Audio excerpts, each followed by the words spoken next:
Starting that. What is up, YouTube? Episode 4. Sorry about that. And we are here to go through in response to a WWE list. Actually, they did a top 50 greatest WWE World Heavyweight Championship matches of all time, or WWE Championship matches, and it's their opinion what they want on their list, but basically their opinion isn't our opinion. So there are many things that we agree or disagree upon this list. Some things we like, some things that make us frankly pissed off. So we're gonna go through their list first, and then we're gonna go through our list, listing some championship matches, why we like them, and we'll go through each of our top tens. So I'm Voice of the Voiceless, and I'll turn it over to Big Bernie Cool for a little bit. All right. So we're finally live on YouTube for sure. And after, let's see, we went through maybe at least 10 minutes without actually going live. I don't know. Google Plus trolled us. I don't know. And so, yeah, now that we know we're live, we'll start getting to it. So, as you guys just heard from Voice, WWE, they had their own top 50 WWE Championship matches list. Voice has his own, and I have my own. Um, but I have pretty much, right now, I have 3 sheets of paper right in front of me, and one of those was kind of like my rough draft.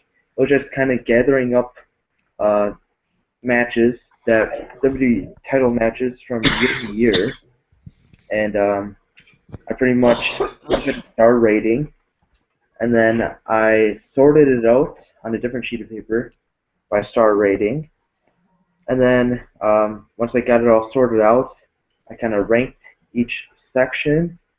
So like in my 5-star section, I have a few of them. I ranked them out 1, 2, 3, and then I went through each section, saw how they were ranked, and then kind of went, I'll put my 5 stars first, and 4 3/4, and then all the way down like that. So that's how I got my list, how I got my 3 sheets of paper in front of me. So yeah, how'd you do it, boys? Uh, my list wasn't actually as intricate. The process of creating my list wasn't. But basically, what I did was I went year by year, and I sort of had an idea what my top 10 was, but I just listed 50 matches, and I simply ranked them 1 to 50. Uh, 1 obviously being my favorite, and 50 being the lowest of the 50. So obviously, so but basically, how I rated as my favorite as on basis on the superstars competing, the actual wrestling, the display in the ring, what stories being told, the rivalry, and lastly, house. Oh no, there was 2 more. What the stage it was on, like if it was like a WrestleMania match, SummerSlam, Raw, and lastly, the significance it had on wrestling history. So basically, sort of how like your Dave Meltzer, how they rank their top, or how they do their 5-star rating matches, but just I just added my twist to it in a way. So uh, I have my top 50. Bernie has his top 50, and the WWE has their top 50. So do you want to start with the WWE's top 50? Yeah, just go through some of the uh, whatever we agree on, disagree on, some of the bigger ones. All right. So I'll just go through some notables, and then I'll do their top 10. So, number 50, number 50. They started out the gate with Shawn Michaels versus Bret Hart from Survivor Series 1997. The overall known as the Montreal Screwjob match. What do you think of the placement of this match? I really don't think it should be on there. The match was not great at all, and pretty much it was probably just thrown on there just because of the importance that it had with Vince screwing over Brett and everything. So that's my thoughts. Yeah, for me actually, I had this match a little deeper. I think it was in the 40s for me, and definitely not Sean's or Brett's uh, favorite greatest match. Definitely, but for the rivalry that these two had, definitely real life stuff. If you ever watched the Sean and Brett greatest rivalry DVD, definitely a must see, and it was real life. The match was a lot real life, and it was significant because it just had an overall impact on the history of wrestling. That match alone, that night, changed what we saw wrestling as we knew it. Uh, so that's why I have it up there. It's a very important, very significant match in the annals of wrestling history. So next, another notable number 40, Kurt Angle versus Brock Lesnar from SmackDown in their 60-minute Iron Man match. Personally, I believe it's one of the greatest it is the greatest Iron Man match of all time. Ooh, But what do you think? I don't really think it's the greatest Iron match of all time, even though I haven't seen the entire match. I think it's just snippets I've seen, but I definitely think Shawn Michaels versus Bret Hart at WrestleMania 12 has to be the best one. Okay. But again, I haven't seen the full match, so yeah, I I respectfully uh, agree, or not agree, but I respect your opinion of agree to disagree. agree to disagree with Sean and Brett. It is definitely one of my favorite Iron Man matches just because of how awesome it was, WrestleMania. But I just love Angle Lesnar, their Iron Man match. Just fantastic wrestling display. It's like watching their one. It had a good psychological ness to it. Had Lesnar was a genius. He basically, right off the beginning of the match, Lesnar knocks out Angle with his steel chair, gets himself disqualified, but he picks up 3 pinfalls pretty much after, and he almost dominates Angle, and then Angle has to come back, and it's just this struggle and this great storytelling for 60 minutes. It's a lot like their SummerSlam match and their WrestleMania match combined into a 60-minute match. And it's Okay. a fantastic Iron Man match. Yeah, Uh, I have those other two matches on my list. yeah, it's just it's fantastic, and I don't think it was 40, especially with some of the other matches we'll list. I don't think those matches were better than this Iron Man match, so I think 40 was a little low. If you were to put this on a list, what would it be? Like, where would you rank it? If I had to put that one on my list, Yeah, or is it on your uh, list at all? not the SmackDown one. I have the WrestleMania and the SummerSlam one. Okay. Yeah, I think WWE actually had their WrestleMania match. I think it was like 26, I believe. They didn't have their SummerSlam match, but I actually have their SummerSlam match better than their Mania one. yeah, that's interesting too that you say that. Because I don't want to be because everyone will say their WrestleMania match was better, but honestly, I actually liked their SummerSlam match a little bit more. Yeah. I don't know why, but I think there was just more to it. Plus, Angle didn't have a broken freaking neck throughout that match, and Lesnar didn't fuck up his neck too. So, Oh God, yeah. but even though their WrestleMania match was fucking amazing, Yeah, they're but both great. yeah, for what they had to deal with, definitely a great match. Even WrestleMania standards, great, 9 Yeah. out of 10. But their SummerSlam match was just fantastic too, and I actually like the Iron Man match a little better. So, but we'll move on as we spent a lot of time on that. Next we'll do is next on the list. Oh yeah, this one pissed me off. I had abbreviated, so I didn't know what it stood for, but now I know what it stands for. Number 31 on their list: John Cena versus Rey Mysterio on Raw for the Imposter WWE Championship. Oh God. Is this match anywhere on your list? Nowhere even close. I didn't even consider this match. Yeah. It's a good match. If you ever watch it, I think it's on the Best of By Raw Raw DVD, standard. but it's definitely a great Raw match. Definitely. Is it important a little bit because it named one Mysterio won the championship earlier that night, Yeah. and basically Cena won the belt, so he was the champion at the same time as the man we shouldn't speak about because he wasn't with the company, technically CM Punk, But he who came was back the right real after the champion. match. But then CM Punk came back, and we have two champions. So why this match is number 31 on the 50 greatest WWE Championship matches of all time in the history of the company? They had matches from 19. They had the match from 1972. Like, so they're going far deep.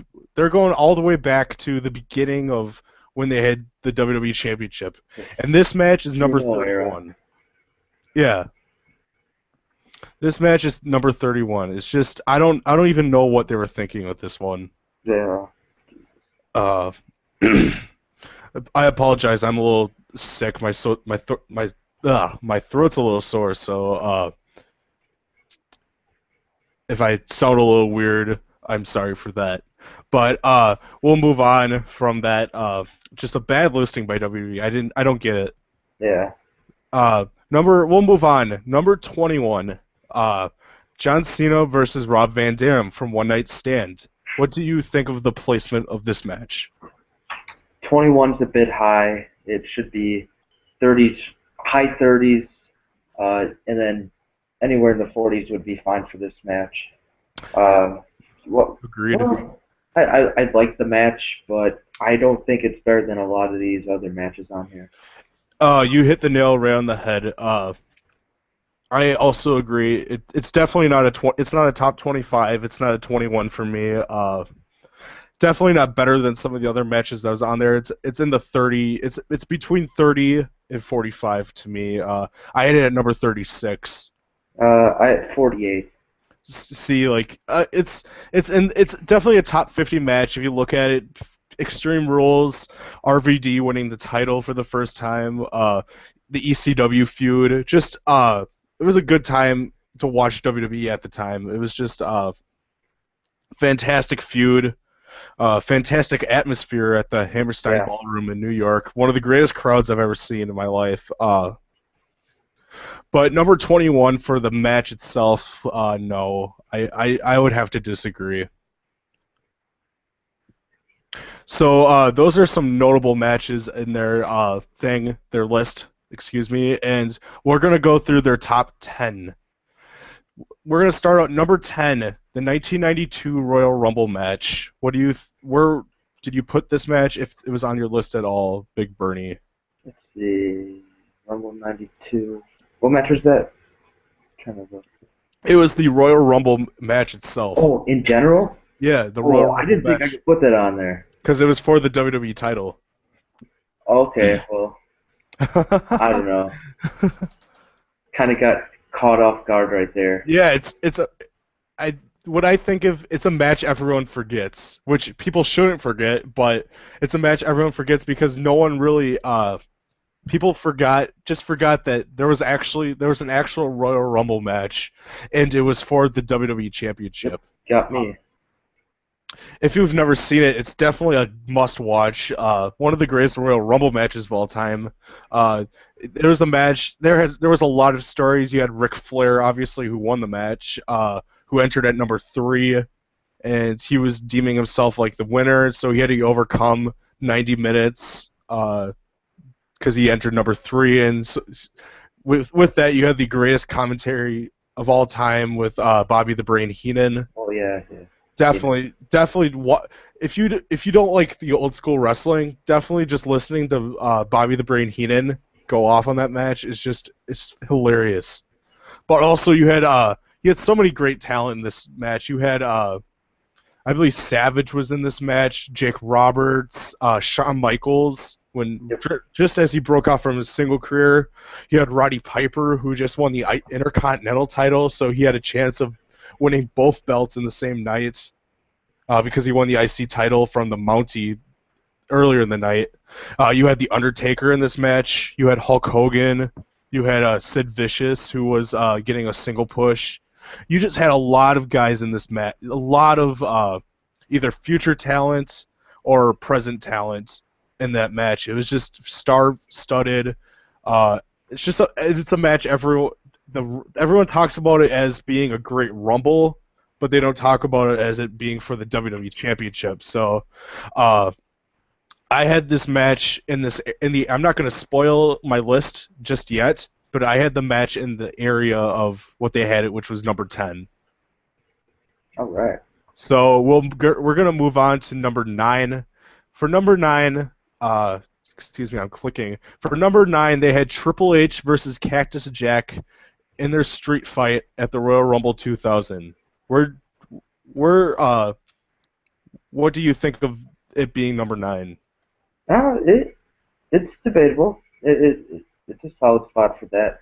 I had it at 17. Ooh, Um, okay. I had their other match from No Way Out in my top 10. Oh, ooh, okay. Okay. I believe they're Hell in a Cell. Yeah, there was their Hell in a Cell. Yeah. I had their Hell in a Cell match at number 11. I actually had this street fight um, in my top 10. I'm not going to spoil it anymore, but uh, I love this match.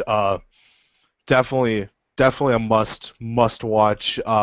It's one of the greatest. If it's one of the greatest WWE Championship matches of all time, that's also one of the greatest street fights of all time. As Yep.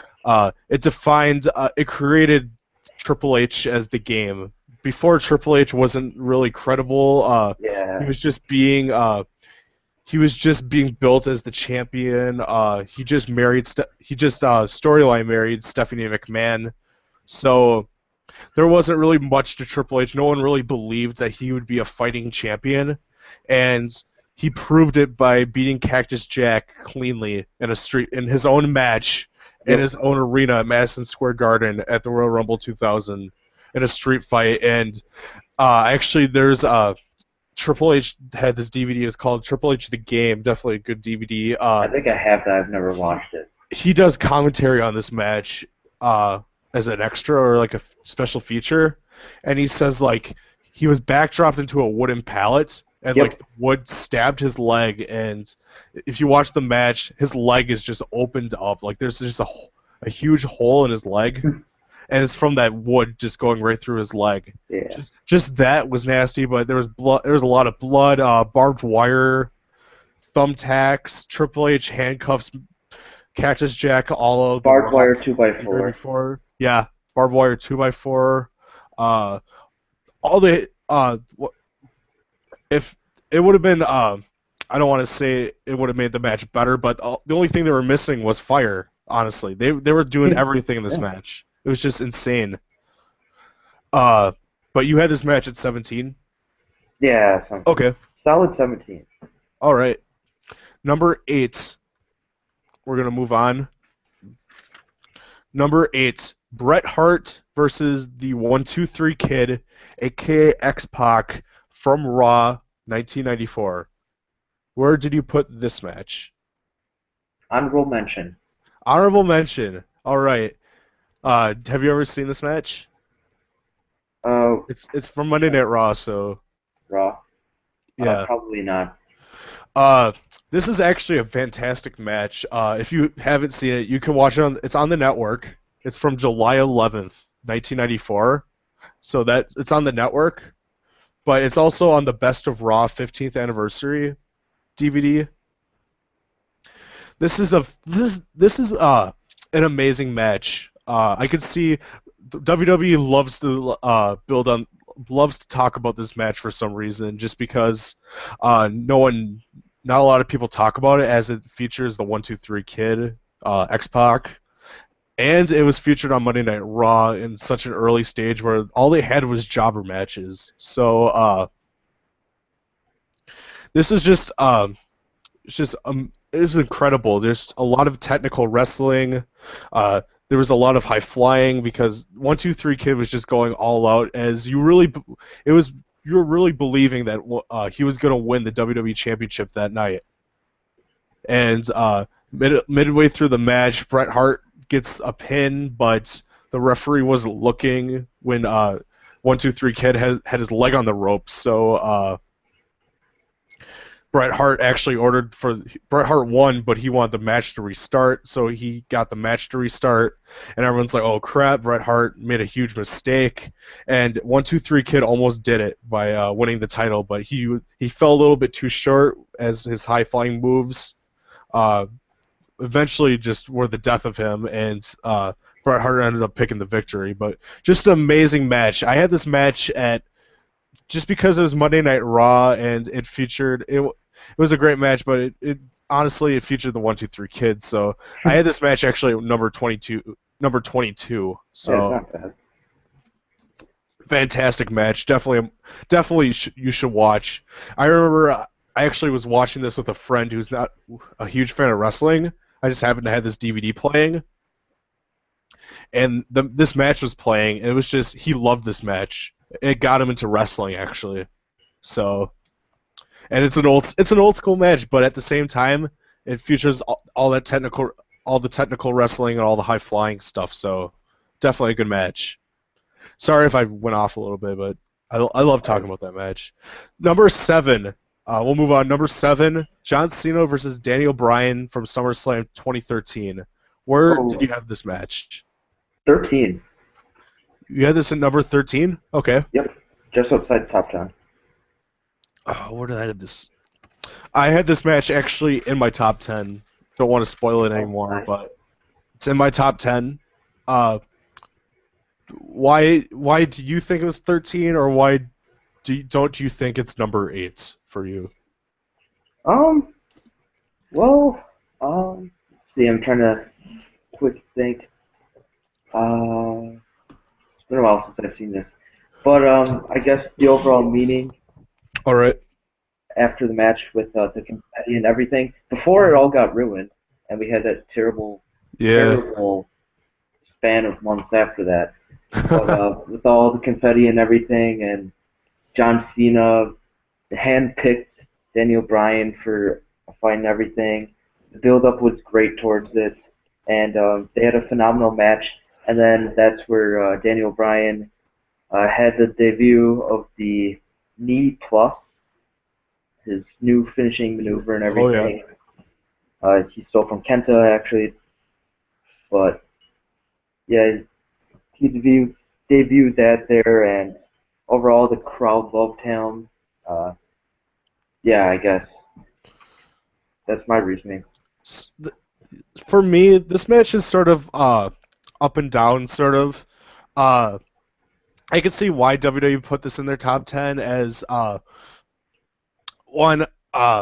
It featured it was a fantastic match. Definitely, if you could argue it as it being the match of the night because it had CM Punk and Lesnar on there, but Yeah. it is definitely it's as close as 5 stars as you're gonna get, especially it featuring John Cena, who a lot of people don't claim think he's Cena good to be the greatest technical wrestler on the map. He just And needs someone to work with. exactly, he has great matches with Punk, Cesaro, Bryan, Michaels, you know. So definitely people shouldn't say John Cena is always in shitty matches and he brings the competition down, because he's definitely he was in a 5-star match, for God's sake, and he was in this match, which is WWE says it's in their top 10. So but I could see why it shouldn't be in the top 10, only because one, it just happened last year. And the Maybe straight it's a finish little too after. soon. Two, uh, it does have, as much as I hate to say it, it does have Daniel Bryan in it, and even though he got the big win at WrestleMania 30, he hasn't really done a lot because of his injuries and the title Yeah, that he actually beat Cena. It only went for less than 5 minutes because he was beaten by Orton. So, and lastly, it's a match that people can easily forget about only because it happened at SummerSlam. So, and you can say like, oh, Cena could have had maybe had a better SummerSlam match that was more significant. Maybe like his match with CM Punk at 2011, where it was for the undisputed championship. And Cena, you could definitely argue that Cena had a better match, and that was against Punk at Money in the Bank. So that's why yeah, I think maybe people don't have this in their top 10. It's definitely a top 25 though. It's a great yeah. match. All-time classic. Definitely Daniel Bryan carries the match, but uh, for John Cena being as limited as he is, uh, definitely a great match, and along with his match with Punk at Money in the Bank and his matches with Michaels and all the great matches he had on Raw with Cesaro and all those great technical wrestlers, it definitely proves that Cena's capable of putting on a great match. Yeah. So we'll move on from there. Number 6. Sorry for going a little. I just love talking about stuff. Number 6, Bret Hart versus Owen Hart from SummerSlam '94 in the steel cage match. Oh yeah. Number 4 for, or goddamn, I just spoiled it. Ooh, It's in my top 10. okay. Where was this for me? Oh, okay. It was their cage match. All right, you're gonna find this funny, but it's in my top 10. Number 6. So we won't say much because it's in both of our top We're 10. gonna So talk about it later. we're gonna talk about it later, definitely. But definitely a great steel cage match. One of my personal favorite top 10, or one of my personal favorite steel cage matches of all time. So we'll leave it at that. Number 5, Hulk Hogan versus the Ultimate Warrior from WrestleMania 6, The Ultimate Challenge. Um, that is number 49 on mine. 49, okay. Uh, what garnered it a 49 rating on the Big Bernie Cool Top 50? Um, let's see. Gotta rethink my logic here. I don't know. I just didn't like it as much because I really don't know why I put it at 49. Huh. I'm trying to think of why. Might be a second or two. Hmm. I don't know. It was a pretty good match, and it was at Mania, which gives it a boost. Oh I yeah. just never thought Hogan was that great of a worker. Yeah, for me, this match isn't top 10, but I actually had this match, believe it or not, I had this match at number 12. Uh, Yeah. for me personally, this match is very, if you're looking for wrestling, this match is actually quite surprising as these two, as you view them as both bodies, Hogan being Hogan and Ultimate Warrior, obviously not being the greatest technical wrestler, but these two actually put on a great wrestling match, which is funny as the crowd was pumped. They did a Yeah, lot of the two wrestling most stuff, popular and wrestlers at that time. exactly that's another reason why it's 12 for me. Is it if the mid-level wrestling, it's not a technical masterpiece, but for Hogan and Warrior, like it's good, it's surprisingly how well these two wanted to make this match great, but also the fact It, that the build up, the it being at championship WrestleMania, titles were on the line. it was for both belts. It wasn't Yep. just for the WWF Championship. It was for the Intercontinental Championship. And it was two baby faces, which at the time it was unthinkable. You couldn't have two baby faces facing each other in a big match at WrestleMania, the main event, and at the time it was billed as the greatest match, being the greatest match of all time. The building to it, as you had these two superpowers clashing. Hulkamania and the Warrior fans, I guess. Exactly. It was split. Like Hogan Andre, obviously it was that challenge of Andre the Giant. Can Hogan beat Andre?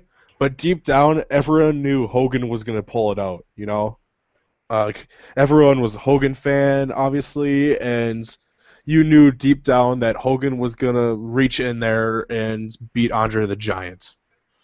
This one, you had no clue who was Yeah, gonna you win. couldn't tell.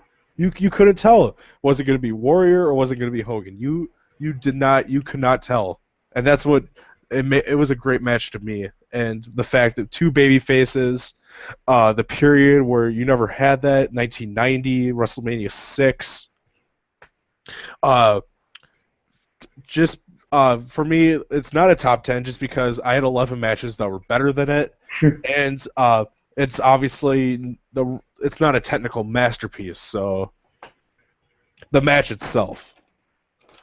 But all the other stuff, the surprisingness, the build up, the feud, the significance, just that's what brought it up for me. So we'll move on. Number 4 on their top 10, John Cena versus CM Punk for the title at Money in the Bank 2011. I'm sure this is in both our top tens, maybe top It's five. probably in both of our top 5s, yeah. Yeah. Yep. It is. We'll definitely talk about this later, but it's a 5-star match. Simple as that. Definitely. So we'll move on from there. You'll hear much more about that. Number 3. Here's a little shocker. Hulk Hogan versus Andre the Giant from WrestleMania 3. Nope. Not even close. Not even on your list? Nope. That match was terrible. Yeah. The match itself. The match is definitely you'll definitely get there with Andre the Giant in the match. Yeah. If you're looking for a technical masterpiece, one, why are you watching a Hulk Hogan match? And 2, why are you watching an Andre the Giant match? So, but we're not gonna bury this match because I could see why they put it so much in this. WrestleMania. It's definitely one of the most It was a good moment. It was mentioned not a good match. It's the most mentioned title WrestleMania main events. You had 90.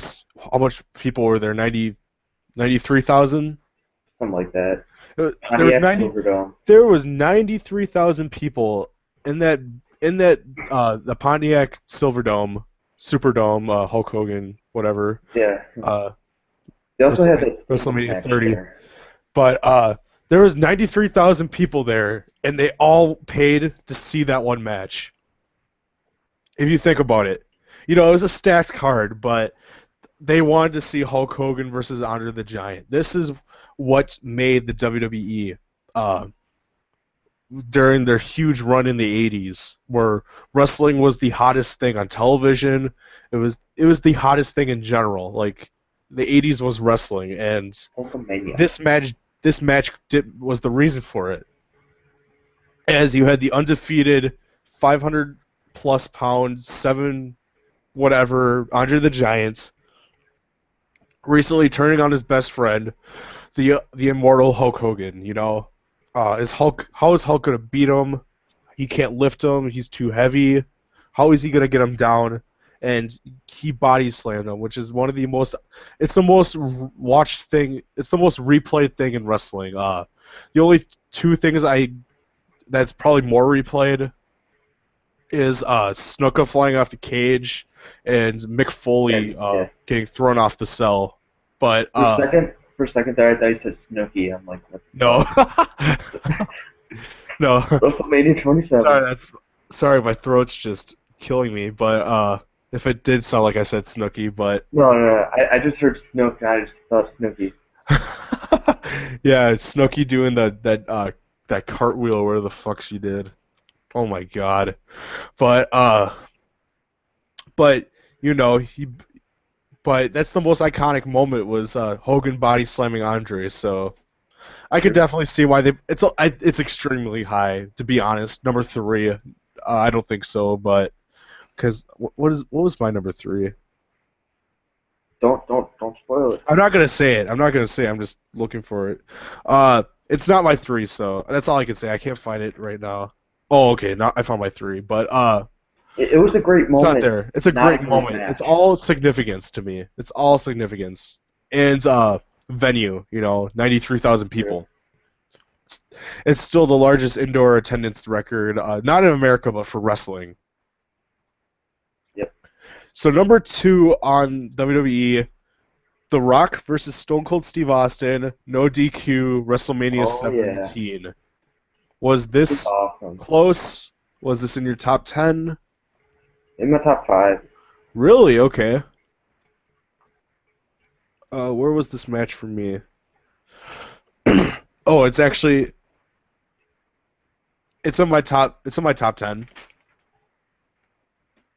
So, you'll obviously hear a lot more about this later. So, number two, The Rock versus Stone Cold. That's what WWE thinks. Last but not least, number one, they had Bret Hart versus Shawn Michaels in the 60-minute Iron Man match, WrestleMania 12. Just barely made my top 10. Okay. Where was it for me?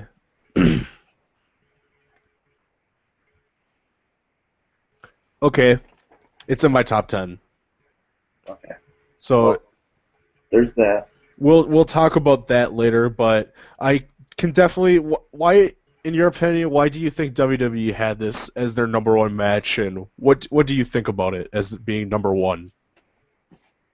Number one's a bit high. Um, I definitely think their spot at number 10 is good. There's just more matches that I feel were better than that. That's the case with a lot of the matches on the list. Yeah.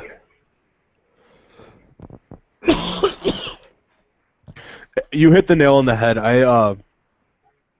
This is a fantastic match. I definitely thought there was matches better than this one. That's why it's not my number. I'm just gonna simply spoil it. It's not my number one, but it's in my top 10. But uh, the reason why I think WWE put this as their number one match is title match. Is you had two guys who had a real life rivalry. Probably not at that time, but they would have a year later. Brett versus Shawn Michaels, unhurtable 1 hour 60-minute Iron Man match at WrestleMania in the main event for the title. So, and say what you want, it is a fantastic technical Yep. showcase. A lot of people think it's boring, but it's a technical showcase, and I think the WWE really respects that out of Shawn and Brett. Just great in-ring chemistry. It did take them 60 minutes to not even get a draw, Exactly. or to end up in a draw, but I mean, yeah, it was entertaining along the way. I think that's what made it special too, because a lot of people complain, oh, they didn't even pin each other, but at the same time, that's what makes it stick out to other Iron Man matches, as Yeah. they couldn't freaking get a pinfall on each other or submission for 60 minutes. So we'll go a little bit more in depth once we get through, but that is their top 10. Overall, it's a decent top 10. I'd leave out three or four of their matches on there, but it's a decent top 10. Whatever you guys think about it, you can comment if you want. We would love to hear your opinions. But now we're going to move into what our favorite WWE title matches are. So, Bernie, if you want to do the honors, you can go first. And actually, my number 10 was the one we were just talking about, All right. WrestleMania 12. And why is it number 10 for you? Obviously, it deserves to be in the top 10 because of how Yes. fantastic it was. Just Yes. there can't be multiple number ones. That any of my 10 could probably be number one. Yeah. They're all that good, but It's all some on I just favorites, you have know. personal preference over. Exactly. Exactly. That's what I pretty much said. It's just what you personally want as your number. What's your favorite match? You know, you're not going through what's the greatest. You're just like, what do I like more than that? Just because what it means to Yeah, you. yeah, stuff like that. And yeah, we just talked about it for a bit. They went 60 minutes, ended up in a draw. Bret Hart was just walking out, uh, walking back, almost backstage. They announced, "Oh, this can't end in a draw. We have to at a sudden death overtime." That's when HBK picks up the win. Exactly. Just 60 minutes of epic drama. just it's incredible. It's just simply incredible. I could see, and a lot of people complain because of the rest holds they used. Yeah, But honestly, they didn't go full if you're out. going for 60 minutes, you know, you Yeah, can't be jumping you around the gotta ring. have those. You know, you gotta have rest holds in an Iron Man match. That's just part of it. You know. You're gonna get a 15-minute match full of moves, and then have them have the shitty match the rest of 45 minutes. Yep. If you don't do wrestles like that, gotta pace it correctly and everything. Oh, That's how you make a good match. definitely. I think, especially, I think because I've heard a couple wrestlers talk about Iron Man matches, and uh, they said the number one thing obviously is pacing. You're out there for 60 minutes, so Yep. if you Should we want to, do your number 10 or should we go to my number 9? oh, alternating, we should actually, I actually like that. Let's alternate. Okay, what's your number 10? My number 10 is Kurt Angle versus Brock Lesnar in the 60-minute Iron Man match. Oh, yep, yep. So we have our dual Iron Man matches. And I'm gonna say there's gonna be an error. This isn't my favorite. This isn't it's sort of my favorite Iron Man match, but I don't think it's the greatest Iron Man match as Shawn and Brett is actually a little higher. A little spoiler, but I do have Kurt Angle versus Brock Lesnar in the Iron Man match as my number 10. Just a fantastic Iron Man match. If any of you guys ever want to check it out, WWE Network, they have it. I'm not. If you really want to go far out, you could actually watch the whole entire match, even during the commercial break. It's on the Greatest Superstars of the 21st Century DVD. So definitely get that DVD just for that match. It's worth it for that alone. So, but just a fantastic match, non-stop wrestling. You have the storytelling, just a lot of stuff I said before because I think we were talking a lot about this match earlier in the podcast. So that's my number 10, Angle versus Lesnar, Iron Man match. Alright. So, number 9 for me happened only a few months ago. All right. The main event of WrestleMania 30. Yes, Batista's in my top 10. Batista, Randy Orton, and Daniel Bryan at WrestleMania 30. It's not a top 10 without Batista. Yeah, definitely. Oh god, this match was freaking awesome. It's a great triple threat match. Definitely. Second best triple threat match of all time. And you guys probably know the first Number one, Triple H, Michaels, and Benoit. Yep, that's in my top 10. Oh yeah, it's for the World Heavyweight title, so technically it can't be on the Yeah. list. But if it Oh, was on the what? We list, it can't put would. that on there?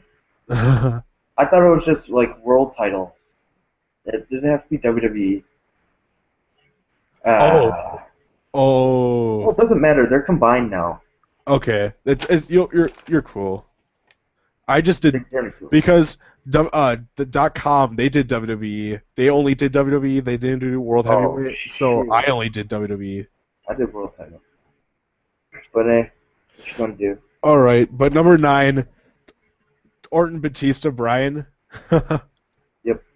Just a lot of drama in this match also. With It's a Daniel great match. Bryan beating Triple H to make it there, even though he was banged up majorly. He would do his Superman. And then let's see, he went Batista RKO'd whatever through that table, even though Orton took the worst of that one. Uh, Monitor. Triple H and Steph, they had their run in, and then eventually, I think the finish was Bryan gave that knee plus to Batista, and then put him right in the yes lock or whatever right away. Made him tap. Place goes fucking nuts, and the confetti drops. No bullshit after this time, and you get probably in a few years. I'll definitely say it's one of the best WrestleMania moments ever. You just gotta let it sink in a little bit. Oh yeah, definitely. It's only been a couple months, so I don't think people view it as a great moment right now. But in a couple years, they'll view it as one of the greatest moments ever. This match is definitely looked over because of the Undertaker getting his streak broken Yeah. by the 1-21-1 Brock Lesnar, and it's that's the only reason why I didn't like that is because the triple threat match got it got covered, you know? Like no one talks about the triple threat match. It's going to be forever known as the WrestleMania that the Undertaker lost his streak. So to be honest, it's probably one of the greatest WrestleManias of all time. In 30? a few years, we'll be doing it. Is that? Yep. Yeah. I you, think so. You had the great opener, the great segment for the opener with them all in the ring. You had the great opening match. You had the great battle royal. And everything else was okay. And then the Undertaker Lesnar match was not good at all. But just the moment when the whole Superdome is silent. Exactly. Like I'll actually go watch WrestleMania 30 on the network. I'll just watch the ending of that match.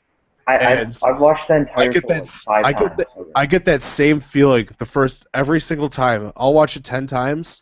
I'll get that same feeling every single time as I first watched it. Like I'll get Black guy's reaction. Yeah, Ellis, yeah, and he's like breathing really hard and everything. Like there's like something like I don't want to sound really pathetic or anything, but like my heart like literally changed pace when that happened, and it still does when I first watch it because the place is when you just hear this groan like holy shit, what did we just seen? And then the place is completely silent, like 80,000 people in there, and you don't hear a sound. If you just replay it, just watch the crowd. They don't think the streak's ever going to get broken, so like 1, 2, 3, and then give them an extra second, they all stand up. Yeah. What? So the hand hit the mat. Okay, but that's the only reason why I didn't like the streak getting broken is because it covered the triple threat match, which is triple threat match. Yeah. All 3 men definitely deserve credit. Definitely Danny O'Brien, but Randy Orton, Batista, they all deserve credit for the great match. Orton's been so underrated. Orton's definitely one of the most underrated guys in the company. Yep. Just a fantastic worker. Great heel. He just knows how to get it done. He knows his role right now. Exactly. The Rock. Exactly. Like you can have Orton as your champion. You can have as your top heel. You do anything with Orton. He'll do it because he's a loyal worker, and that's what you need in the business. But as long as he doesn't get suspended again. Yeah. If he's not an idiot outside on Twitter. Yeah. Latino Miss Piggy. But but yeah, that's your number 9 though. Triple threat match. Yep. I like that. It's not my top 10, but it's definitely a great triple threat match. Number 9 for me is the 1992 Royal Rumble. It's my favorite Royal Rumble of all time, to be honest. And I'm not the biggest fan of old school, only because I didn't grow up during that time. So, it's actually the match itself is actually 4 years older than I am. But It's not my era, but I but I just love this Royal Rumble for some reason. All the star talent, Bobby Heenan's commentary with Gorilla Monsoon, just legendary. Uh, Ric Flair, just everything about the Royal Rumble in 1992 was amazing, and being for the WWE Championship was just the cherry on top, and so that's my number 9. Nice, nice. We'll move on. Number 8. My number 8 is a Bret Hart and Shawn Michaels match again. This Okay. one's from Survivor Series 1992. Ooh. Younger Shawn Michaels. I actually believe this one's a little bit better than the Iron Man match. Really? Okay. Yeah, I know this is kind of a surprise here, but Just more exciting for you, or? yeah, I don't know. They both were exciting. I could probably interchange them. Um, I guess I just decided to put this one ahead of the the Iron Man match. I just thought this was almost a perfect match. Wow. Okay. I actually had this match at number 21, but it is a fantastic match. This is just as Shawn Michaels was doing his first single run. He just won the IC Yep. title, uh, and he wanted to win both titles by beating Bret Hart, who just won the title from Ric Flair. And this was they had a couple one-on-one encounters for the IC title, but this is their first WWE title match, and it's their first mainstream one-on-one match, because they had one-on-one matches on like small house shows and whatnot. And they had that ladder match. Yeah, this is a main event of a Survivor Survivor Series, Series. the Big Four pay-per-view. Yeah, exactly. A young Shawn Michaels and you could say a young Bret Hart, as he just won the title. So, Sure, and yeah, they put on a fantastic. I don't want to say show-stealing match because it was the main event, so you're expecting it out yeah. of that. But it definitely raised the bar of the new Federation era. You know, you had all this new talent. You had It was Bret more Hart, than just Shawn characters Michaels. now. What? It was more than just characters Exactly. You in know, the new generation. you had these new guys. You had these young talent. You had Michaels, Bret Hart, Razor Ramon. Uh, just some even mixed with the older guys like Savage, who was still really cool at the time. Mr. Perfect. Ric Flair So was there.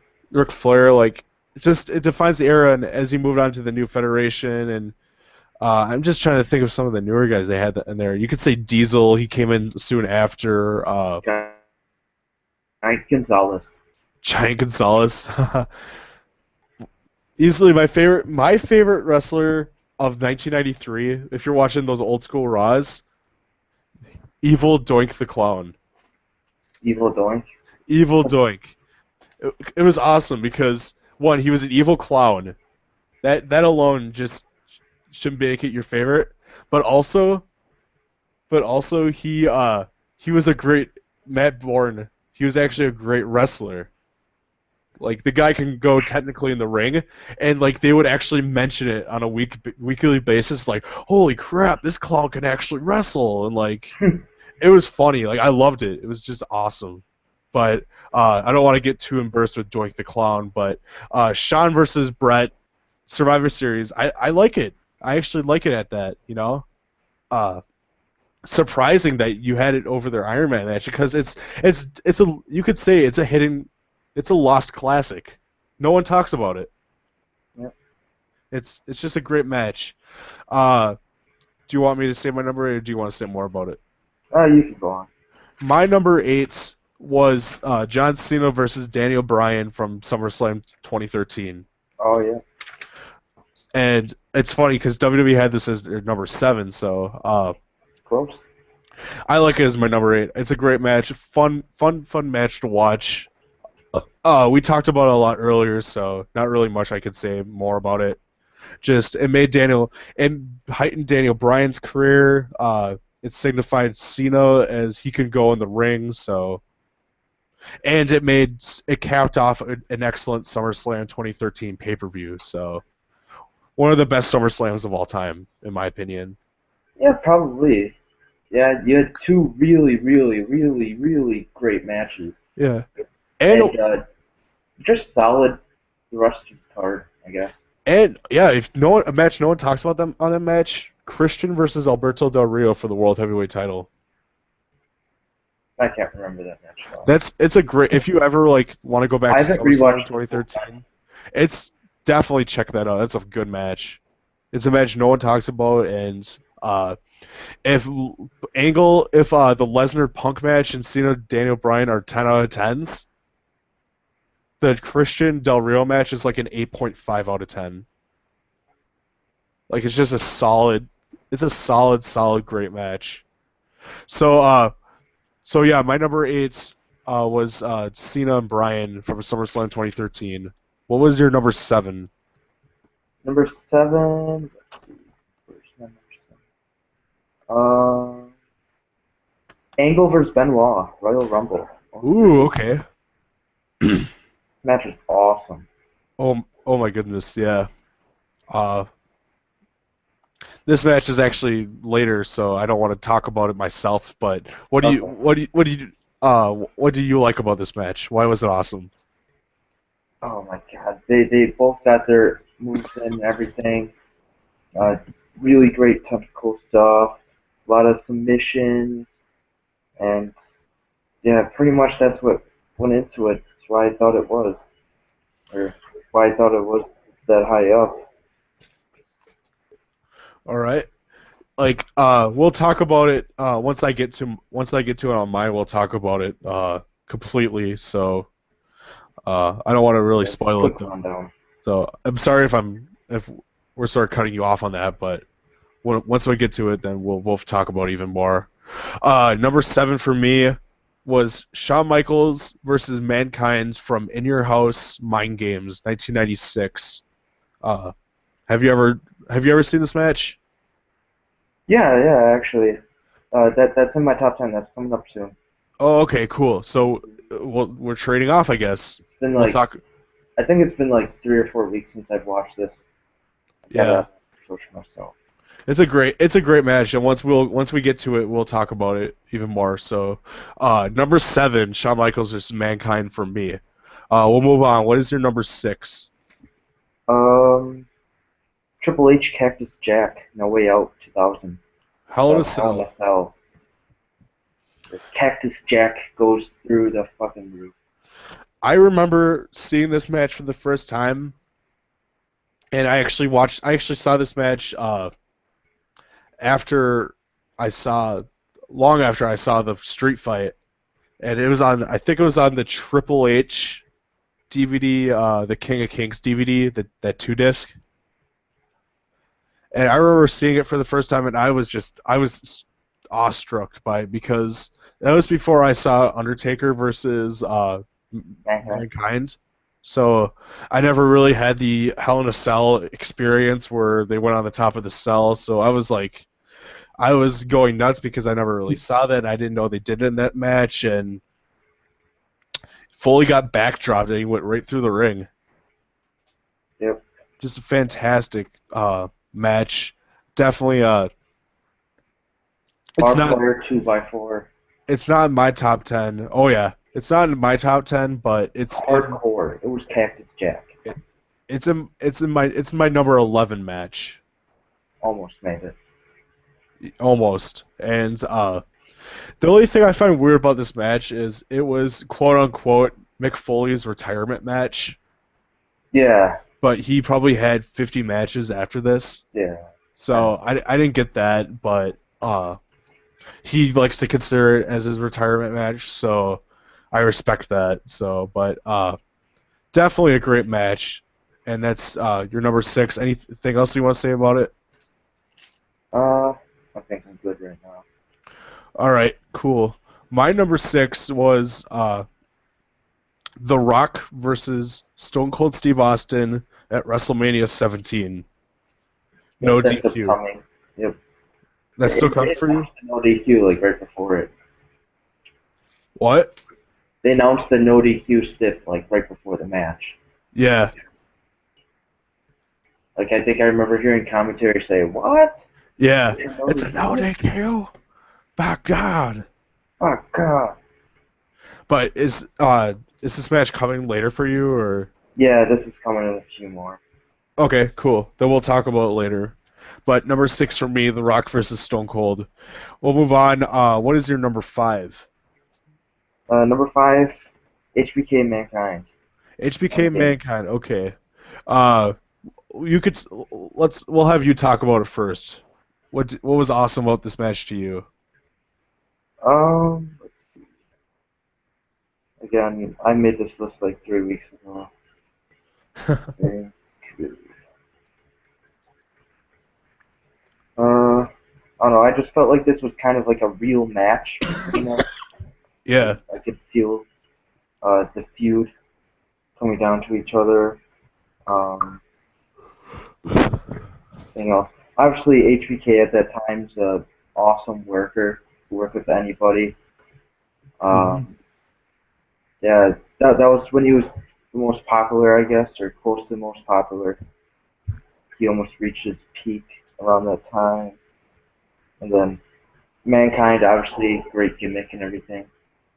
And yeah, like I said before, I felt like this match was really real. Like Yeah. they did hate each other. Yeah, it was.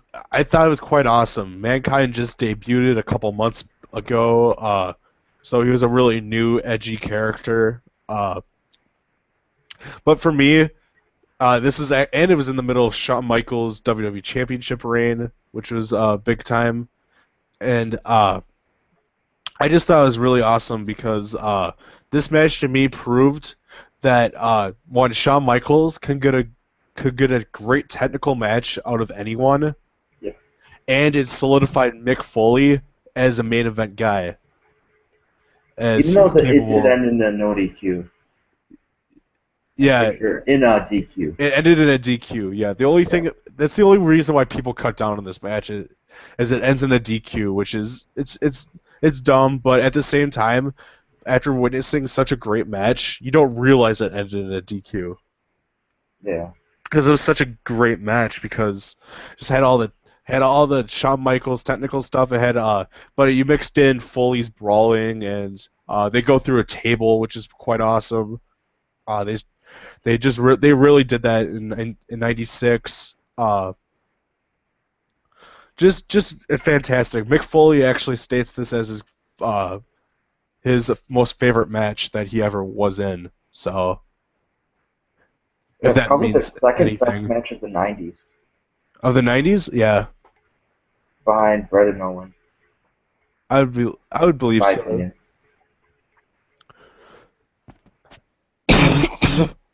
Let's see. You have to do your number 5. So my number 5 is Bret Hart versus Shawn Michaels in the 60-minute Iron Man match from WrestleMania 12. Yeah, Uh, I had we that as talked well. about this, so Yeah. I know. not much more we could say. Just all I could say is it's a fun match to watch. If you have if you want to see something historical, definitely watch this one. Just a fantastic match. We'll move on. Number 4 for you.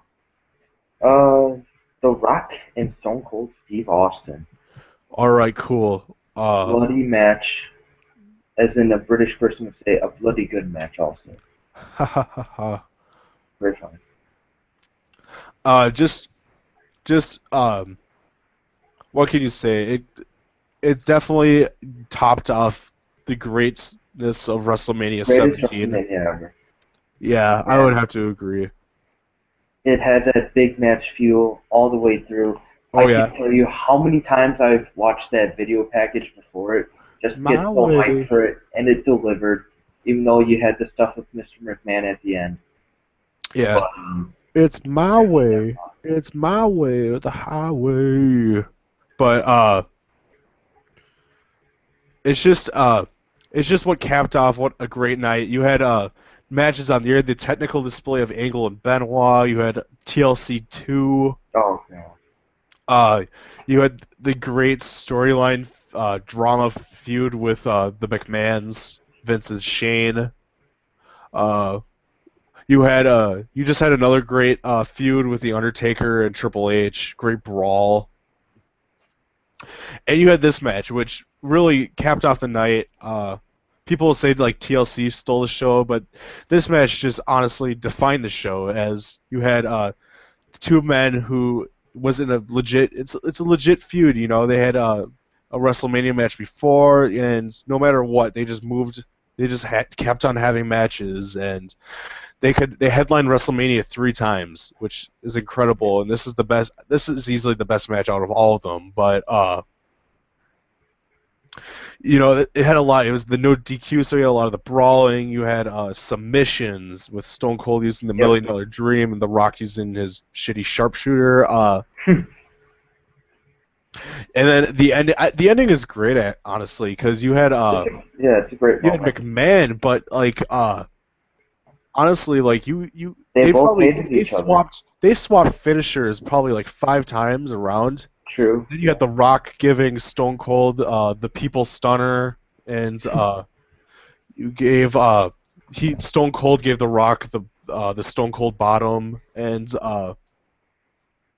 you know, just the People's Elbow, and you had him stealing finishers, you had him using finishers. I think the Stone Cold hit The Rock with like 3 or 4 stunners, and The Rock still kicked out, which the crowd was just they were just like, holy shit, like what does Stone Cold have to do? Because they were very And then pro yeah, Stone Cold from they were in Texas, so and then he uh, used the chair a million times.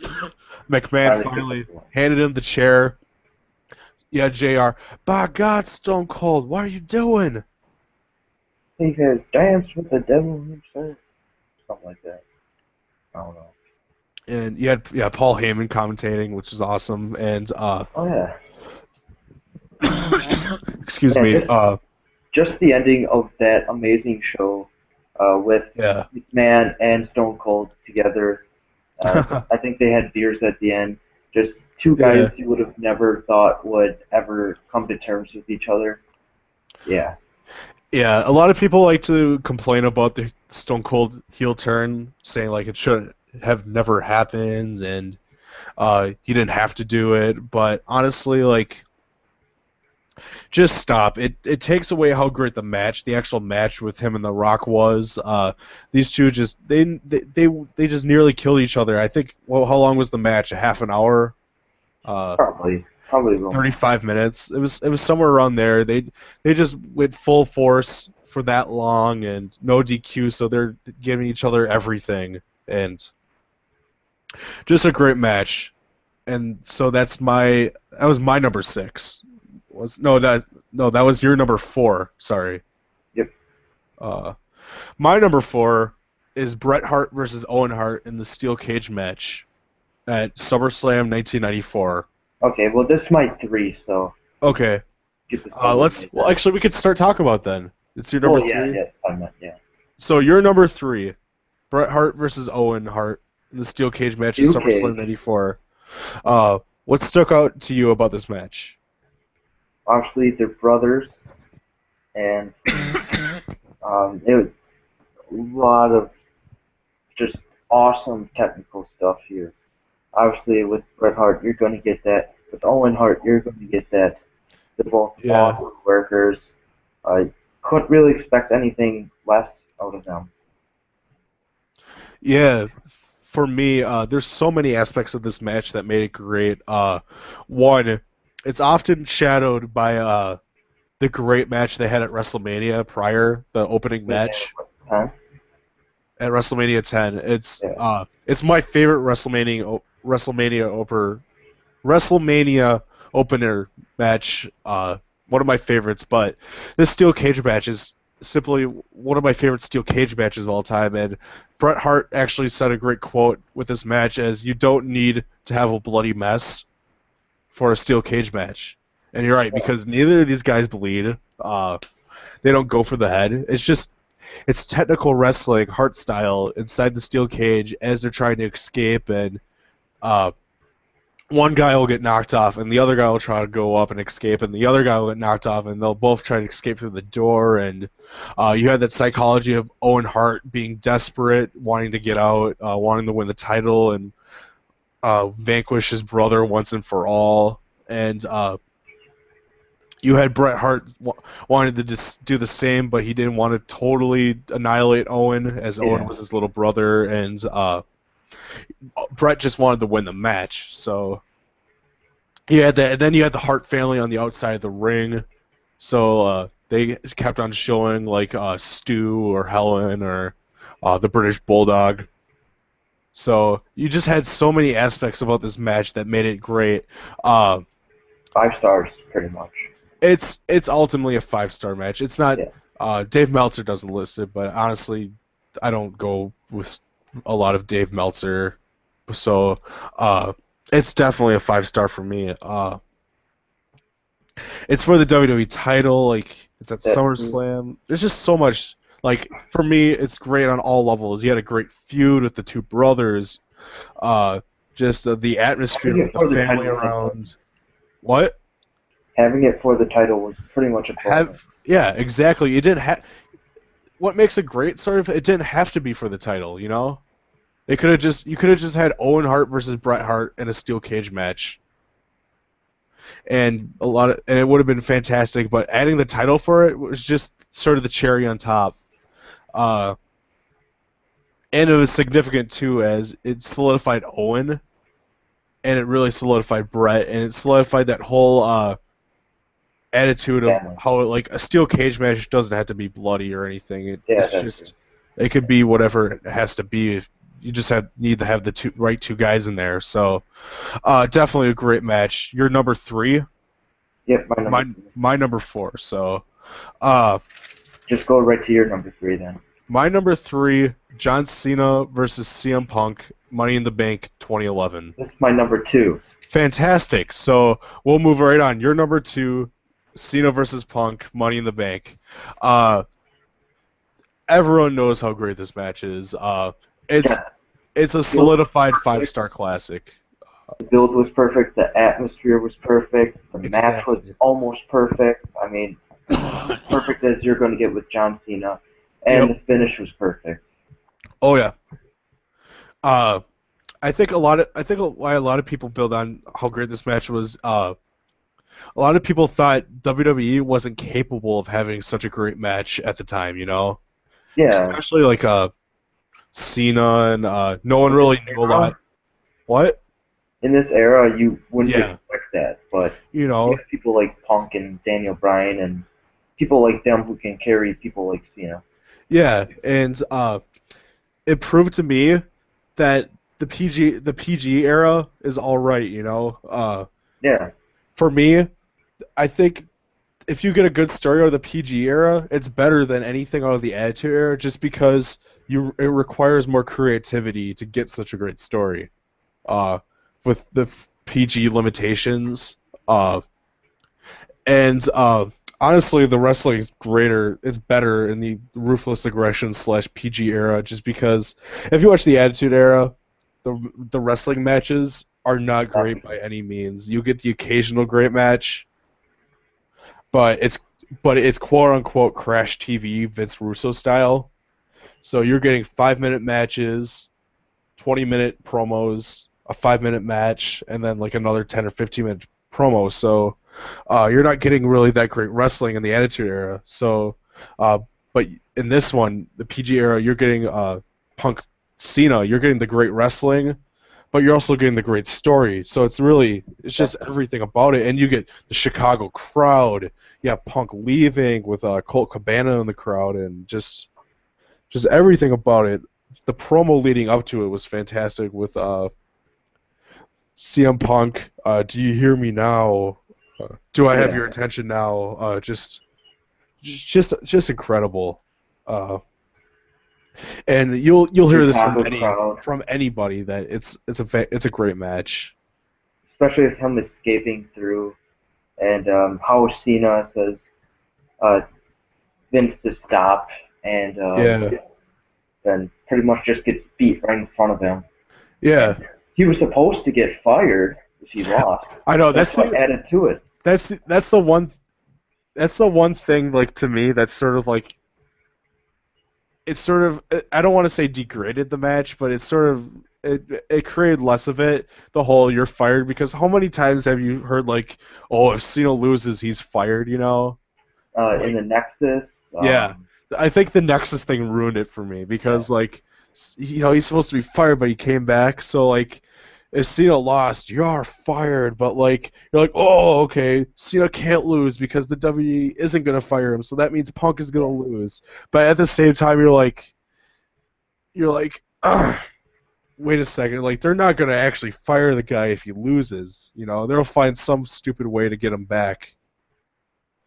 And then Cena had the promo was like, then I'll just work for someone else, brother, referencing the TNA. So Yeah. uh, that pretty much killed any rumor of John Cena leaving WWE. Because why would Vince just let Cena walk into TNA if that ever happened? Which I don't think Cena would ever stoop to that level of going to TNA. But And then those 8 days after that match, it was pretty fun to see what Punk would do. Like, would yeah, he go to a different promotion? Would he go defend in New Japan? Would he go to Ring of Honor?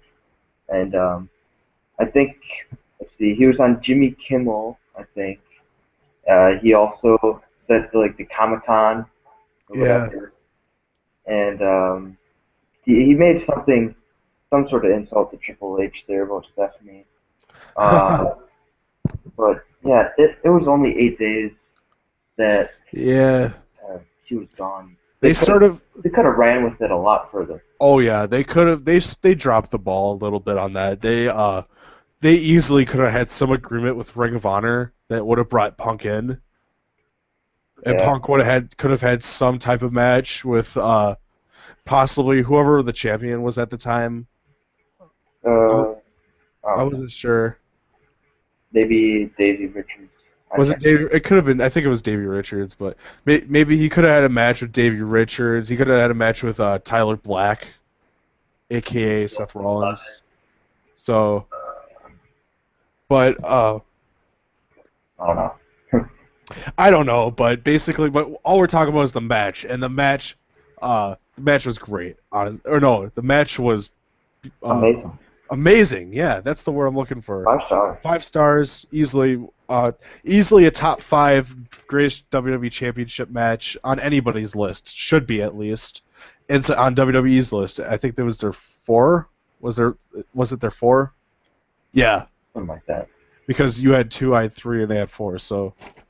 But that was your two. So my number two, where is it? Oh yeah, my number two is Kurt Angle versus Chris Benoit, Royal Rumble 2003.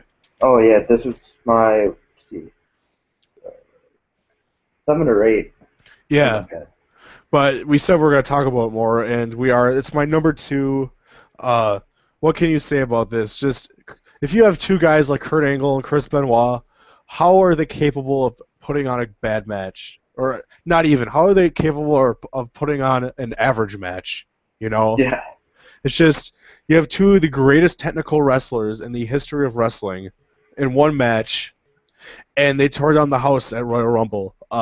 If you ever want to get Royal Rumble, the Royal Rumble match itself is good, but buy it for this match because there's another match on here where you definitely don't want to watch, and that's Triple H versus Scott Steiner for the World Oh Heavyweight gosh, title, that's time. and people regard it as the worst match ever.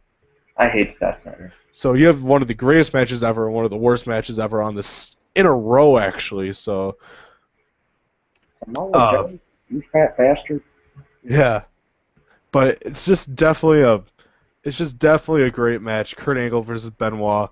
It's the best match they had. It is better than their WrestleMania match at 17.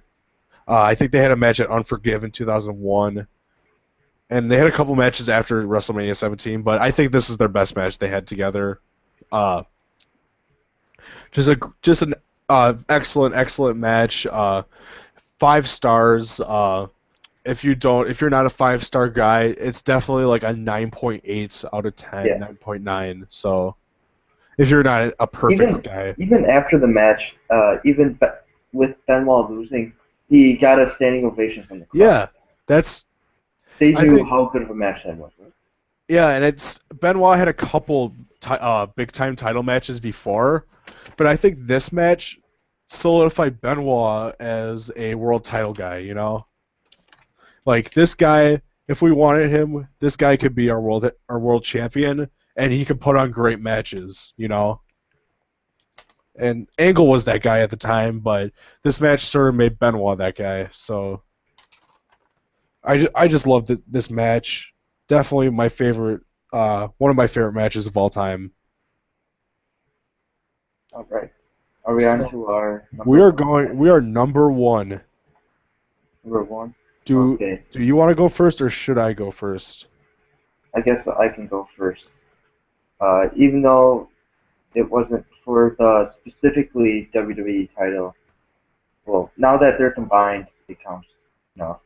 The World Yeah. Heavyweight Championship at WrestleMania 20, Chris Benoit versus the Heartbreak Kid Shawn Michaels versus Triple H. Hashtag My God, this match hashtag swerve. for this was Your number one's not even for the WWE title. Swerve. Yep. Swerve. But we'll talk about it, obviously, as it is your number one, and if I were to make like a world heavyweight title match, it would be way up there. As it was just it's a fantastic match, and it's a sad tragedy that it's forever lost because of what happened to Yeah. Benoit. But uh, it's definitely it's definitely one of the greatest triple threat matches of all time, if not world title matches of all time. WrestleMania match. You can add on so much of this. And it's an amazing match. Yep. All the years of hard work for Benoit, uh, never getting to that main event totally, and then finally getting the prestigious World Heavyweight Championship, the top promotion in the world. Yep. Finally lifting himself up there and everything. Finally getting that, and then with the celebration at the end. God, that was just amazing. Yeah, it's just incredible. Like two guys that eat, slept, and they lived wrestling. Benoit and Guerrero, and they were celebrating at the top of the world, both world champions, at WrestleMania 20, the end of the show, uh, in Madison Square Garden. It's just a great moment. Definitely, WrestleMania 20 is a must-watch WrestleMania, must-have WrestleMania. I remember being a kid and like hearing about WrestleMania 20 and like wanting that DVD so badly, and I got it for Christmas, and I was so happy because I had WrestleMania 20, and it was the main reason why I wanted to have WrestleMania 20 was that triple threat match. As I was a big Benoit fan when I was a kid, honestly, and it was just it was just an awesome match. Yeah, especially the finish.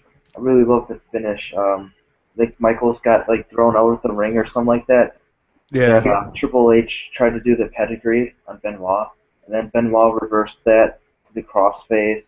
Then you have Jim Ross losing his voice and everything, and then finally Triple H taps.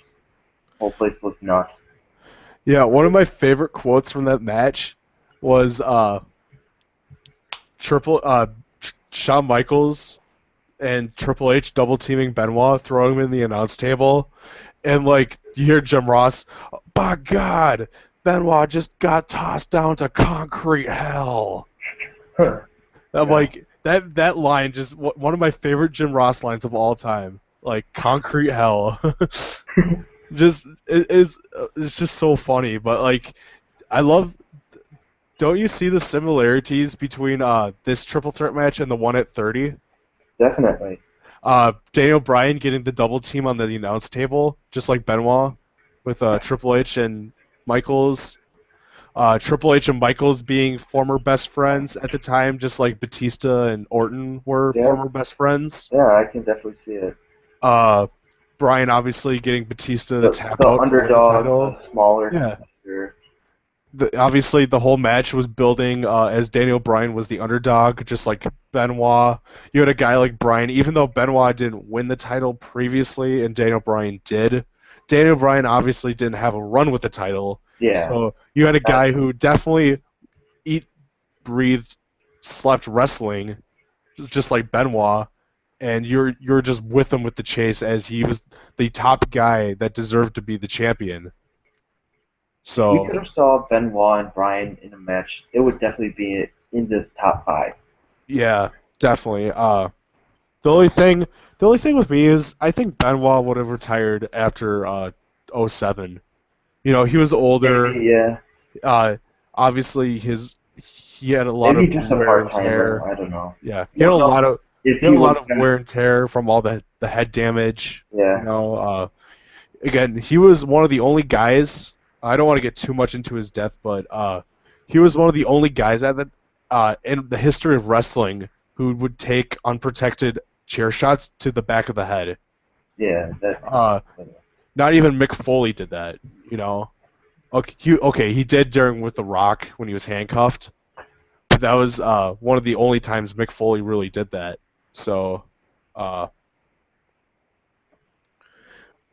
Benoit being the only guy who took those chair shots definitely contributed to many of the mental things. But I don't Yeah. think Just dive. Benoit.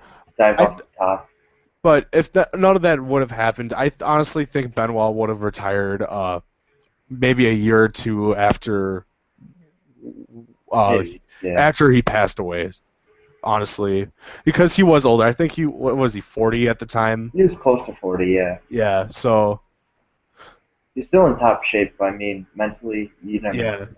He was suffering wear and tear from the business, and at the time he did seem like if you ever listened He's getting kind of psycho. to the Jericho Chavo Guerrero interviews, Yeah. you Yeah. know, Getting weird. they were talking about how Benoit was getting ready to retire, sort of like they were saying he was nearing the end of his career. He didn't want to They said he deal was with really forgetful and everything. yeah. They said he didn't want to deal with the roads. He wanted to be more with his family, with his son. He just he was just nearing the end of the road for him, so it was looking like that for him, and obviously that happened, which is tragic. But again, I don't want to get too much into it, as it's not a podcast about that. It's about championship. It's about championship matches. Sorry, my voice is getting lost because of my coughing. So, but The yeah, voices of voiceless will be voiceless. I know. I don't know what's up. Tongue twister. It's probably Ebola, but Oh God. yeah, I went there. Swerve. But anything else you want to say about the triple threat match, though? It was awesome. Yeah, just it's amazing. It's not a WWE Championship match, but but it'll add something to the Close enough. podcast. All right, you can go. If people are still listening by here, I think it says. Hopefully that's like not you, just like I don't know, checking out the feed. oh, Since I know I'm not on it. That one viewer out there wants to comment. You should definitely do it. please. #1 fan. Any person who listens to this to here, you are our #1 fan, and if we ever strike it You out guys want rich, to join the crew? you can join the crew. Like meet us in Dallas, please. Crew 32, please. We'll do anything for you if you're that one guy just listening till now. But we're girl. going on as we are the best podcast in the business. LOL. But my #1 match it's sort of a swerve, but it's definitely you can argue if it's the greatest. It's my most favorite match of all time. It's Triple H versus Cactus Jack, street fight at Royal Rumble 2000. Number 17 on mine. Yes. We talked about this earlier, that this match to me is it's amazing. Madison Square Garden, Mick Foley's pretty much his hometown, his home turf. Yeah. I said earlier, Triple H proving himself. Just brutal, absolutely brutal, going through announce tables, pallets. Yep. there's handcuffs. The Rock gets involved with cops.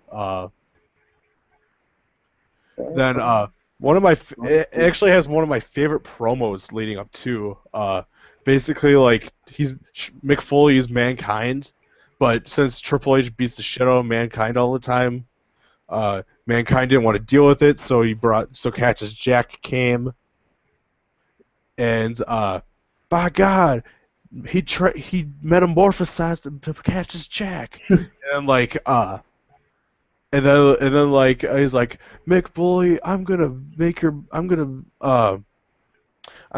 you bleed all through the garden, and then like it just showed Mick Foley like falling on explosions and all this ECW stuff in this promo, and it has the epic music in the background. He's like, Triple H, I guarantee you, it's not the first time I've bled at the garden, and it definitely won't be the last. And when I'm through with you, I'm gonna be dragging your ass all through New York City. Bang bang. It's just I don't think that it's not word for word, but it's definitely a great promo. Definitely check it out. If you're still listening, definitely check it out if you have the time. One of my favorite promos of all time. But just adds on to the fantasticness of this match. Just brutal street fight. Not much more I could say about it. Just it strikes me too. I remember seeing this. It was on the history of the WWE Championship set,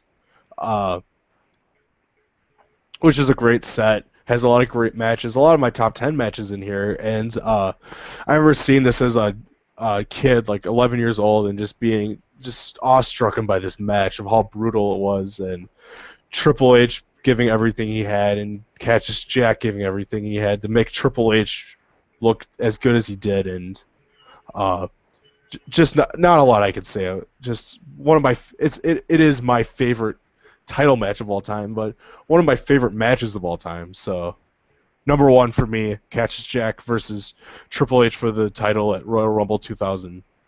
So that is our list. Anything you want to say? Yeah, I don't know. We did have a lot in common for the top 10, especially around the top 5. We had a lot of matches in common. I don't know. I don't know what else to add to that. Yeah.